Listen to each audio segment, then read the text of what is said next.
Subscribe this channel.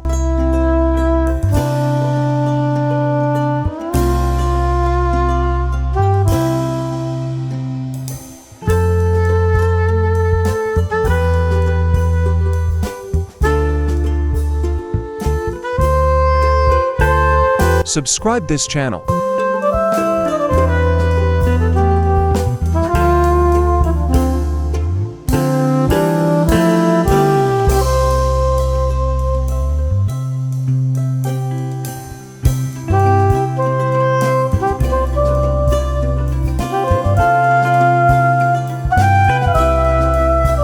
Subscribe this channel.